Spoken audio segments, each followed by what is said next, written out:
Hello, ladies and gentlemen. Let's go ahead and take a deep breath. Give yourself a pat on the back because you are right here, right now for a reason. Welcome to the On Purpose podcast, where together we are empowering ourselves and others to live lives with more passion and purpose. How are you doing today, Jared?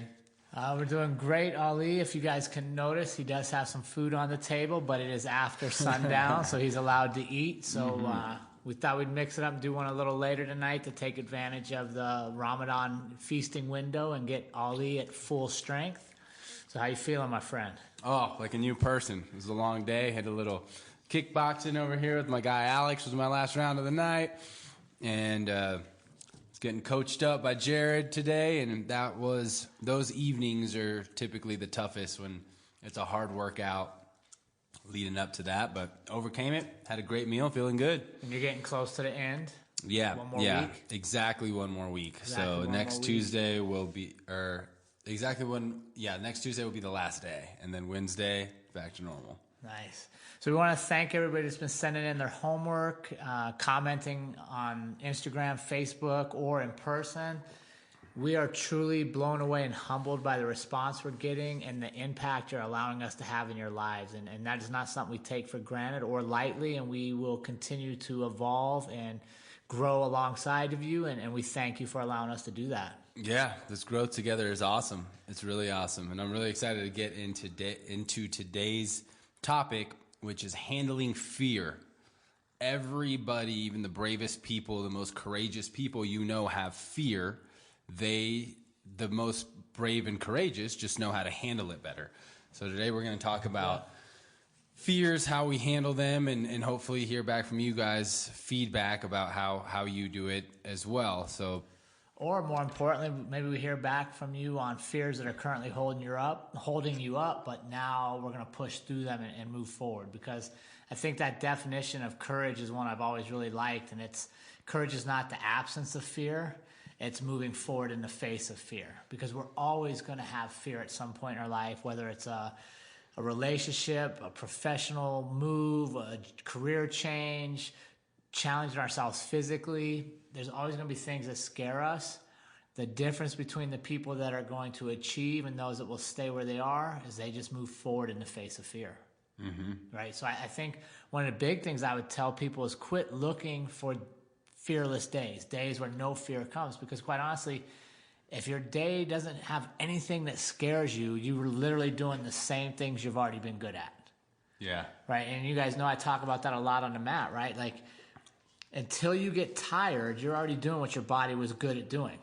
Once you get tired, now you're growing. It's the same thing in our life, right? If we're afraid of this, but every time we get to that point where we feel that fear, we back away. Well, we stayed in the comfort zone. That's good. To truly get where you want to go, you got to go, okay, I'm scared. Now I got to go. Mm-hmm. Instead of turn around and hide. So quit having days where you want to have no fear. Like, you should want fear, because that's where your growth's going to be. Definitely. Well, I'm excited to ask you this, Jared, because I know 21 years as a cop, there definitely has to be a lot of moments of fear that really arose. What would you say in your time as a cop was one or a few of just the biggest fears that you had to overcome, and how did you do it? Well, first off, I think that is a great topic for our law enforcement people. Is it's okay for you to be afraid too, right? Like, sometimes cops, it's part of our job. Like, and I just had this talk today. It's kind of funny this came up, but nobody calls the cops to have them show up at the house and be like, oh my God, this is so terrible. Like, I don't know what to do. Like, that's not an acceptable response. So even if we're afraid, even if it's emotionally hard for us, you have to put up these walls and these barriers to kind of hide your fear. So I think one of the big things for law enforcement is we got to get better at talking about things that cause fear or hurt us. And I'll tell you, probably the most impactful thing for me and the most scared I'd ever been, we had a murderer up when I was working in Montana. We had a murderer in the jail. He had brutally murdered one of our homeless folks, and he had been on the run for years, and it was kind of a cold case, and they caught him. Well, he started the jail on fire, and so he's an inmate. He's on trial for murder. He hasn't been convicted yet, but the reason we caught him is he had murdered somebody in Seattle or Washington somewhere, and the DNA linked him back. So it was a cold case. So it was a big deal. And I'll never forget, he lights the jail on fire. So there's smoke everywhere. So now we got to evacuate all these inmates. And I don't think the person I'm going to listening to this story is probably watching our podcast, so I'll share this. But everybody's out except him. He refused to come out. Right? And this dude's a murderer. And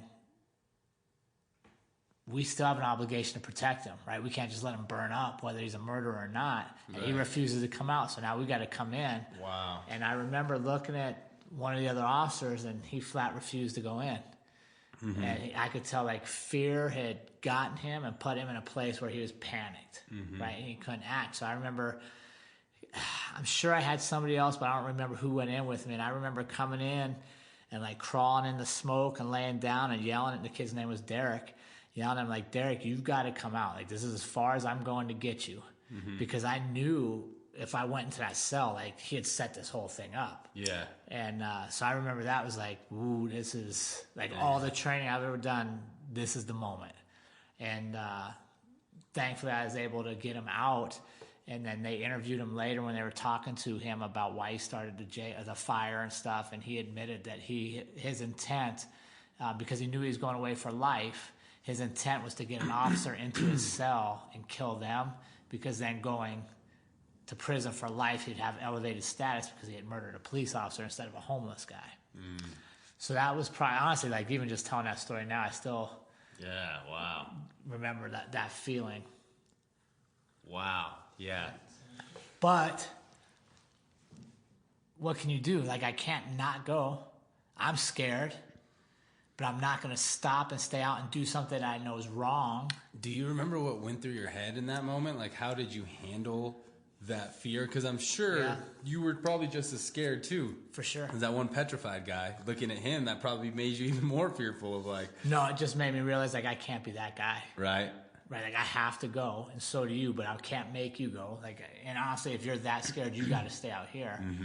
But I think it's kind of that call, while drastic and very dark in some areas, I think it's kind of a microcosm of how I live life. Like, I get to places that are scared. I'm not afraid to move forward. Yeah. So I don't. So I guess here's how you handle that. You prepare for it. Right. You stay in good shape. You train hard. You have the right mindset. That was the moment you had been. And that was the moment I had trained for. So to me, instead of being like, yes, I'm afraid. Yes, I don't want to go in and fight with a murderer in a smoke-filled jail any more than you do. But all my preparation led me to this point. And I think there's a lot of people out there, you know, in our military and our law enforcement that would feel bad if they weren't on that call, right? Like, maybe it had been my day off and I wasn't there, and somebody that didn't take some of the preparation as seriously as I did had to go in there and got murdered. I'd have been like, damn, it should have been me. Like, I trained for this. So I think back in that moment, I remember looking at the guy that was terrified and wasn't moving, and like thinking, like, okay, this is exactly why I do what I do. Like, I have to go in there. It should be me, because I knew I had the greatest chance of winning. So I think you face fear in those moments through your preparation prior to the moments. You don't wait until you're face to face with it to hope you had worked out, to hope you had mentally prepared. And I think it's the same in life, right? If something comes to you and makes you afraid, but you know you've done all this work to prepare, now it's just a calculated risk. Yeah. If you're afraid and your fear feeds off of your lack of preparation, now you're just hoping for a good outcome. And in law enforcement, I don't like to use the word hope, because we should always be preparing to the point we stack the odds in our favor. I gotcha. Wow. Right? It's a great story. I've never heard that one. No, it's not one I've talked about a lot. Actually, I had to think about that. It's but I think it parallels to a lot of life, to be honest with you. We're all going to face moments of fear. Some of us will move forward, some will be paralyzed, and some will retreat. Right. And I think really the biggest difference is in your preparation. So let's talk about a subject that may be a little bit more relatable to some of our listeners that aren't in law enforcement, like that was a moment that you had been training for. How about fears? How about a fear of yours that you can remember that you weren't prepared for? Maybe something that caught you off guard, that was a fear of yours to where you didn't even know it was something you would have to prepare for. Man, that's a good one. Let's see. What do you think on that one? Because you have a great example of fear in your business world. A big fear that I overcame? Yeah. Yeah, let me think about that. A fear that I didn't know about. Okay. Yeah. I can speak on a big fear that I overcame in business, which was to leave my career that I had went to college for, that my parents had primarily spent most of their money for. I spent my money too, to get this degree, and then completely leave that, a really nice paying job industry, leave that to take a risk from oil and gas, very conservative industry, to cannabis. And I was really scared to share that knowledge, to speak to people about it. My family, I sugarcoated it as best as I could at first. And it was scary, especially after it was a few months that I was like, oh shit, we're not really making money yet. I'm still going more in the negative, depleting savings. And I had a lot of doubts. So that this was a different type of fear, right? Than that, like in the moment, it was a long drawn out fear of, is this going to work? I had to choose day in, day out to overcome that fear and to trust that this was the right thing to do, even though so many things were pointing the other way. Literally, we weren't making sales for a while. We were spending money on marketing, spending more money, and I only had just about when my savings ran out is when we were able to start paying ourselves a little bit. So I think there's a contrast in our examples, right? My fear was physical fear. Like there was a legitimate physical threat in front of me. And we're naturally wired. You've heard this time and time again, right? Fight or flight. All humans have it, right? When they're presented with a threat, you will either fight back or you will run. It's the animal in us. But that was just a moment for me. So it was very present. I knew exactly what I was afraid of. In your example, what were you afraid of? Because there wasn't much danger. Mm-hmm. You were still coming home at night, right? Mm-hmm. So what was it that fed your fear? What made you fearful of telling people about it and making the leap? Fear of what people would think. Fear that if I failed, then if people knew what I went to, that I wouldn't be able to get another job. So fear of security, right? Having that backup plan. And then also fear of missing out. I felt that here I spent time getting my degree and I'm taking a risk. What if I do miss out and the good decision was to stay in oil and gas and this is all a bust, right? Fear of missing out. And I actually did have somewhat of a fear manifest. So two of my best friends, my best friend in high school, my best friend in college, were also both of my most intelligent friends that we always talked about being in business together. We always talked about creating an empire together. So much to the point to where one of my buddies, he created like bios for us and pictures and like surprised us and like all of our roles and everything. And we were talking about building an empire in oil and gas or in cannabis. And one of my good friends was working in Dallas and the other one was in California. I got the job in Colorado, and I was able to get my friend in Dallas a job with me. So we were just business partners, killing it day in, day out, crushing it. And I had always been the leader of the group. And there came a point to where when I decided shortly after to go my own path and start B-Nails that I told them, you know, guys, I want to do my own thing, right? I'm going to go my own separate path. And they, months and months later, became business partners in the oil and gas industry, and they became millionaires. They both each own over $1 million houses. They're 28 years old. I mean, crushing it like by far more than any of my friends. And I remember going to their houses and being like, damn, like they fucking made it. They killed it. And having kind of that, a little bit of that like negativity and thoughts, and just knowing that could have been me with them, it was tough, going there for the first time and just knowing that, like, wow, like I was the leader of this whole thing of like building this empire together. And in the oil and gas industry, I got my buddy a job in oil and gas, taught him how to be an oil and gas landman. And then here they are, literally like 100 times my net worth. They made a lot of money. And that was something that manifested. But after it happened, it was like more, and not like it is my primary why, but more motivation to be successful, right? To do that, because I saw that they had and what level that they had achieved financially. And I was like, wow, that's awesome.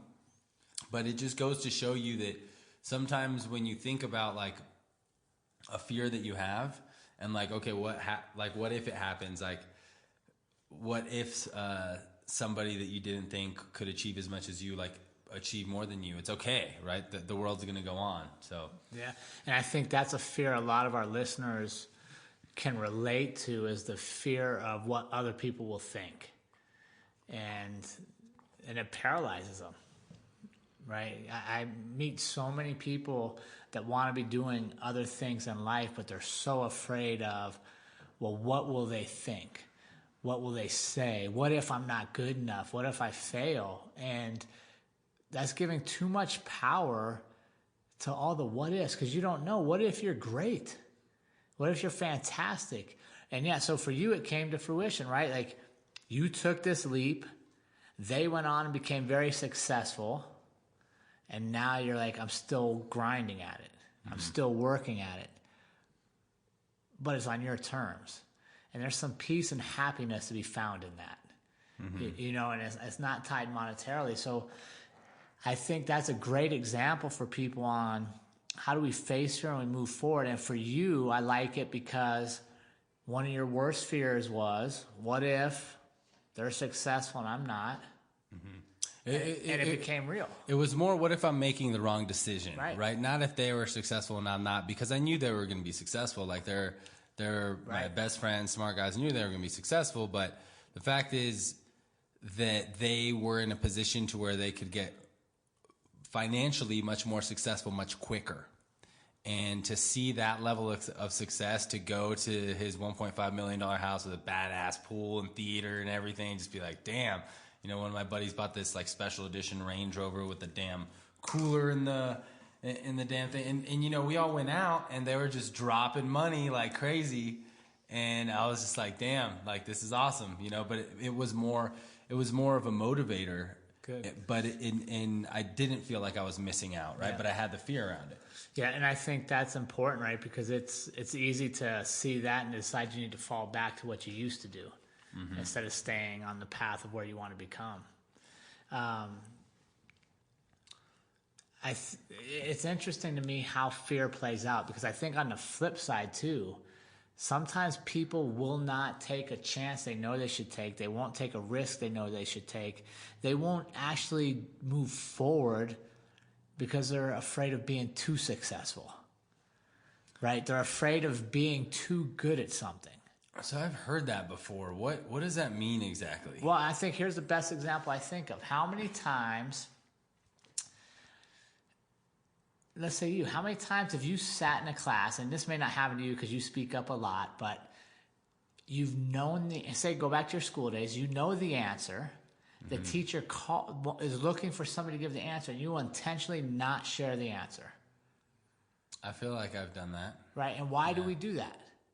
To not look too good. We don't want to be embarrassed, right? They're going to call us a nerd. They're going to call us, just kiss ass, whatever they're going to say. Or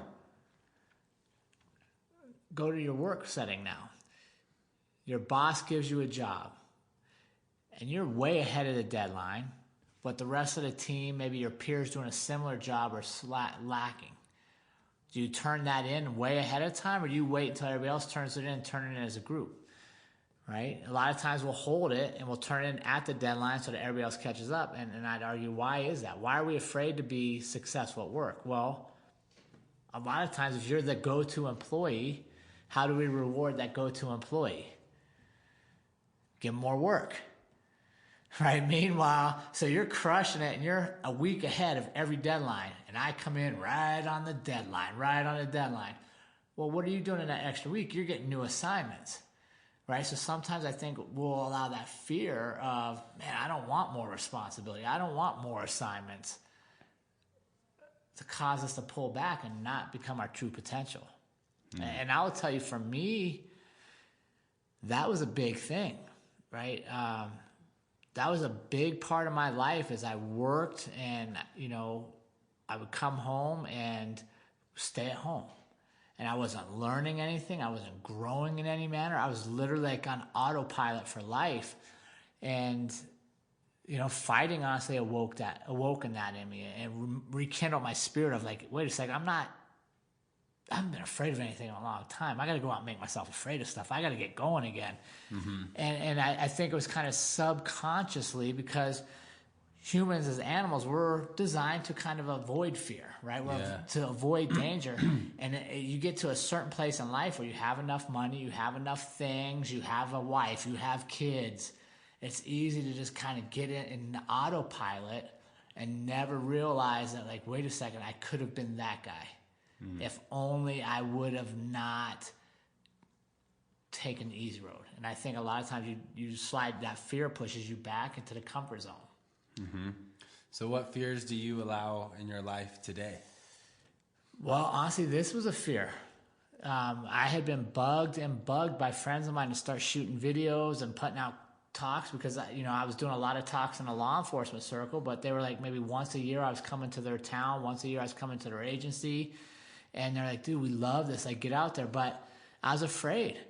What if they don't like my voice? What if I look at the camera wrong? What if I'm making a face? Like, I've always made faces my whole life. I'm a terrible poker player because I can't hide what I'm thinking. So this is a big one for me. Believe it or not, I think sometimes people are like, well, you talk and you don't seem like you mind it. Dude, I get scared. Yeah. That speech I did at the Country Music Awards, I was scared like crazy. There was like, I don't know, a couple thousand cowboys out. You killed that, though. I was scared, like, damn. But again, I was scared. Yeah. And I went forward. Right. Versus being scared. Because other people, there was probably more talented speakers in that audience than me. Yeah. I just had the courage to go forward. Right. So what else do I do that's scary? I signed up for new challenges. I'm going to run a half marathon in September. Haven't ran 13.1 miles ever, maybe, or at least in a long time, but I'm going to do it. I'm going to do it with my daughter because it's going to be a challenge for both of us. Yeah, I've definitely never done that. So I think, and it's weird because I'm at a stage in life where I actually look for things that are kind of scary because I know I'm going to grow. Right. When I can look back and tell you that when I was your guys' age, I wasted time being on autopilot. And, man, that sucks. That really sucks to look back and be like, dang it, what could I have been doing better then? Yeah. But like you said, everyone has their path and learns their own way, right? Maybe if you were trying to do a lot more at your age, you wouldn't be where you're at now because you weren't on autopilot or learning in that autopilot time. Yeah, and I think I wouldn't have the perspective. Mm-hmm. I wouldn't value time like I do. Because I realized I wasted a lot of time. And now time is of the essence. So what would you share, Ali, with our listeners? What is your biggest fear that propels you forward every day? Man, because I want them to understand fear is good. Yeah. And let's quit having fear in this negative light. Fear is not Freddy Krueger. It's not Chucky. It's not any of these movies. Like, fear is good. Fear lets us know we're alive. Lets us know we're about to do something that's important, that we're about to learn. So what is a fear you have, whether it's physical or in your mind or just a spirit feeling you have, that helps propel you every day? Letting people down. Yeah. Letting the people I care about down, whether that's my teammates at trials, whether that's my employees. I'm an employer now. Whether if I don't show up and make sure that the business is going, then people might not have jobs. My Toastmasters club, right? Come in there, tell them every week that, hey, this is the best club on the planet. We're here developing our public speaking leadership skill, letting them down. That's my biggest fear, is not being enough for the people that I'm close to, the people that I care about, letting them down and them not being able to grow or reach that next level because I'm not doing my part. That's my biggest fear. So how do you balance that? Mm-hmm. Because that's a big fear, because you have a lot of things going, and you're going to have some days where, say, trials gets more attention than Toastmasters. So do you have any tips or any strategies that you use that helps you balance out not going home feeling like you weren't enough, but going home and feeling like I gave what I had? That daily action towards gratitude, really practicing being grateful with energy, right? Whether that's being intentional in journaling like a lot of people do. I like to really vocalize it. I do a thing where I open my sunroof and I yell, "Thank you, God," at the top of my lungs. I'll be like, "Thank you, God, for the abundance of blessings." I have a whole mantra that I go through, and it starts really basic. I'll be like, "Thank you, God, for the abundance of blessings that you bestow upon me on a daily basis. The ability to see, touch, taste, hear, smell." Very basic, from like just senses to having 2 arms, 2 legs. So I start with that, and then it builds momentum to what I can really be grateful for. When I'm grateful for the abilities that we take for granted, so like the ability to see, the ability to taste, the ability to smell, then it's like so grateful that I have my own business, right? So grateful that I have a vehicle, so grateful that I'm in good health. When I have that gratitude, it's like I'm grateful to even be in the position to help inspire others, right? So it's when you're in that state of gratitude, it's so hard to be in fear. It's so hard to be down on yourself. And I think you hit on the head. I think that's an awesome point for people, is you've earned your fear, right? Like the things you're afraid of, not being enough for the people that follow you at Toastmasters, not being enough for the people that you train with at trials, not being enough for this group or that group. You've earned that fear, right? Like it wasn't just given to you. They didn't just show up and say, "Hey, we're just going to follow you around for a while. Do whatever you do and we'll do it." Like you worked your way up, so you earned your fear. So now you're grateful for it. Mm-hmm. And I think that's a big mindset shift that we can all do. Instead of being resentful for the responsibilities, "Oh, these people are counting on me, this group's counting on me, that group's counting on me," we're grateful for it. Yeah. Because you've earned it. It is. I will admit. It's literally a shift of mind. It's easy to get resentful sometimes. Absolutely, it is.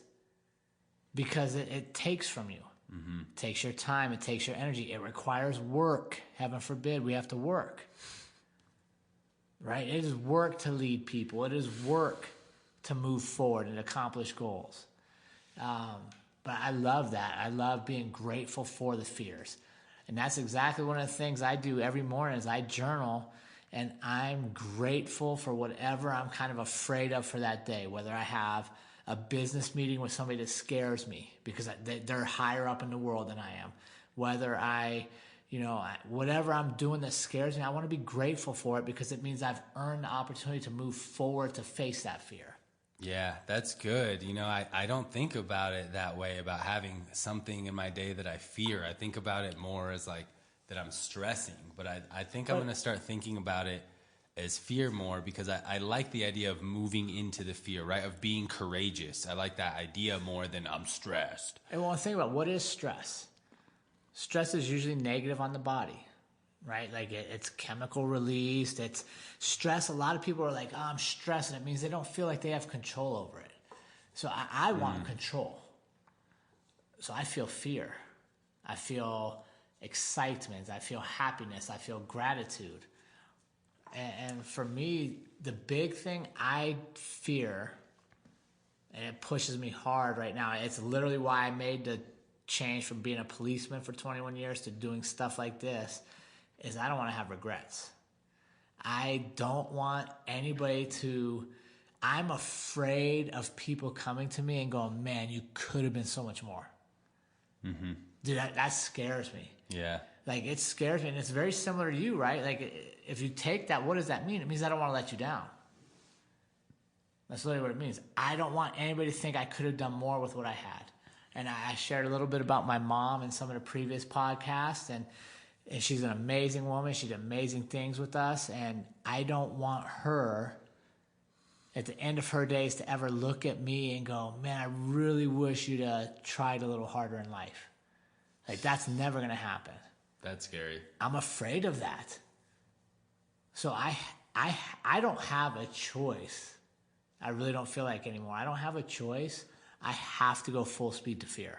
Yeah. Because it's the only way that I guarantee I'm taking care of the people around me. So I think we're all fortunate to be, most people that train MMA have, at least in some realms, that capacity to move into fear, right? To realize that, hey, that's a good thing. What about people that just don't, that avoid fear and don't realize that overcoming fears is such a great thing for you? How do you think, for some of those listeners that are more fear avoidant, we can help them? I think we got to be honest.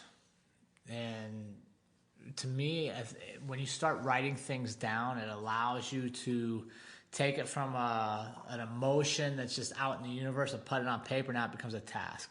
So I'd encourage our listeners, if you know you're avoiding fear, if you know there's that thing that scares you that you don't do, write it down. Mm-hmm. And then let's examine, what are we afraid of? Usually what we're afraid of is like the worst possible case scenario, right? So for fighting, the worst possible case scenario is getting knocked out. Like right away. Just get knocked out. Right. You okay with that? Okay, I'm okay with getting knocked out. Cool. Then what are you afraid of? Everything else that can happen is less than that. Mm-hmm. Right? So examining, what are we afraid of, and what is the worst possible case scenario? And most people are afraid of things that aren't physically going to change their lives. Right? They're not afraid of like crossing the crocodile-infused Nile River or something. They're literally afraid of, oh my God, what if I'm not good? What if Ali thinks I'm an idiot? And they literally allow something they don't have any control over anyhow to stop them from moving forward. And I think if we write it down and actually look at what are we afraid of, and then break it down, is this a physical fear? Because that's wired into you. That's human nature, right? Yeah. Oh, there's danger there. Do I attack or do I run? I want that. But if we're afraid of all these imaginary things that may or may not happen, let's start knocking those off our list by taking some action. Have you heard that science fact that human beings only actually have two fears and everything else is learned? I think it's like the fear of really loud noises and something else. But it literally every other fear besides the two innate fears that human beings have. I think maybe dark and loud noises, like which is why we invented fire. Yeah, because you can't see, right? So like dark and really loud noises. I think you might have to fact check me on that, but someone gave a speech on it. Every other fear is learned fear. Yeah, no, I 100% agree. Sorry. And I think that is, you can tie that even back to who do you spend time with? Do you spend time with people that are all fear avoidant and all on cruise control and nobody's learning anything new? Well, that's going to be hard to chase your fears there. Or do you surround yourself with people that are like, hey, dude, this is scary. Addicts. Let's go. I'm a fear addict. Let's see what it is. Always trying to give speeches, trying to fight, like things that are scary. And I feel, and it's funny because like when I have a speech for the week, I think of it as like having some stress, right? But no, it's fear. I'm glad you said that because I'm gonna start looking at it as like, no, I just have a little fear around it, and you own it, right? Like I think stress. You don't hear people talk about handling stress very well, right? Like go work out, watch your diet, get a release. Well, okay. But is it stress or is it fear? I'm afraid. Like yesterday, I did a talk in front of a couple hundred people, and it was crazy, dude. I started my talk, and it was it was the why. Like, I know my why in life, like the back of my hand. I'll tell anybody anytime about it. And I got up there, I started talking, and all of a sudden, she like reached around from behind me and handed me a microphone, and it threw me off my game. And like, I stumbled the next two words. And I was literally like, what are you afraid of? It's a microphone. But it startled me, right? Like, I was talking to the audience, I had good eye contact, and all of a sudden this thing comes around from behind me. So I'm like, what is this? I grab it, now it's a microphone. But for that moment, you handled it. It was fearful.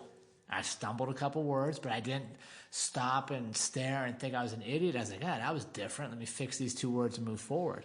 So fear is good. Yeah. Fear is growth. Fear is challenge. And let's not avoid fear. Let's figure out what we're afraid of. Why is public speaking the number one fear of almost everybody in the world? Has anybody ever died giving a public speech? I don't think so. Not that I know of. You know what I mean? Like, what's the worst that happens? You make up words that don't exist. You use them in the wrong context. You get elected president. Like, we've had presidents that give speeches that way. So what are we afraid of? Right? We're literally afraid of what everybody else thinks. Yeah, people's opinions. And the reality is this, Ollie, they have opinions of you no matter what. And you decide the weight. You decide the weight. Why would I give a room full of people I don't know and I'll never see an opinion over whether I can get up and talk about how great my wife is at a certain aspect of life, like I did last night? Yeah. Why would I not share that story because two people might think I used the wrong context of a verb? It's weird, right? Like, I feel like part of it is innate because I think about little kids. And even little kids, when you're like, speak up, you know, they're all shy. They don't want to talk to someone they know. So I don't know. But what I do know is practicing getting into fear and moving into those things that you're afraid of makes you much better. I still feel a little bit of fear when I get up and talk in front of everyone, in front of anyone. But because I've done it so much, it's a lot easier now. Because you're practicing it, right, and you're handling it, and you're moving forward. And then that momentum carries to the next thing in life. Oh, you're not afraid to challenge yourself physically by doing mixed martial arts. Great, let's move there. And then, you're not afraid to pitch your business. Let's move here, right? They're all fears. Mm-hmm. But when you start addressing fear in one area, you're going to find that a lot of the other things that were scary really aren't that bad. Right. Fear is dear. Dear fear. I don't know about that, but let's do it, right? Let's embrace fear. Yeah, let's quit trying to live a life where we're not afraid of anything. Or we're afraid of everything, we don't do anything. So we got some homework, or not homework. Purposeful practice. Hey, we kind of changed that up because here's what we don't want. We don't want people dreading like, oh, I got homework. No, you have purposeful practice. So apply this to you guys. Like, I hope you find us entertaining. I hope you like our stories. I hope you like the dialogue, but let's grow together. This is more than two guys sharing a story and our journey, because we're learning from each other and we're learning from you, and we hope that continues, but it only happens if you're submitting your homework, if you're participating and you're really committed to getting that most purposeful life, because time's short. Yeah. And all of us have a return ticket that we don't know when that date's going to come. And it'd be a shame if it was tomorrow and we didn't get to all the stuff we thought we were going to do next week. So let's quit putting it off and let's get going in that purposeful life. Practice. It's the only way you get better. Practice. All right, so practice for the week. First part of practice is to list what fears are currently holding you back and choose the biggest one, the biggest fear. Second part is to identify what is the root cause of this fear and what would happen if it came true. To just sit with that worst case scenario, that biggest fear. And third is to email back your findings to onpurpose.official@gmail.com. Awesome. If you guys are finding value in the podcast, you're enjoying it, please do us a favor. Give us a rating on iTunes or Spotify. We'd love some comments on YouTube. Let them know we're out here and we're coming for that top spot. If you've been paying attention since day one, we're on the second page of iTunes now, which means we're moving up pretty quick, and it's all because of you guys. So please give us a rating, share it with a friend. That's really all we ask. You don't hear any sponsors. We haven't sold you anything. We're not interested in selling you stuff, but we are interested in continuing to create this purposeful movement. So if you can give us a rating and share this, we'd be very grateful. Yes, we would. Yes, we would. Think of it as the way you compensate us. Just a little like, review, share. There you go. All right, team. Remember, life is far too short to live any other way than on purpose. So we will see you all next week with that purposeful practice in hand. Let's go. This has been the On Purpose Podcast. If you'd like to follow up on this week's action items or give your feedback, please reach us by email, which is in the description below. If you would like to keep up with Jared or Ali, check out their Instagram accounts, both of which are in the description below. Thank you all for listening, and we will see you all next week.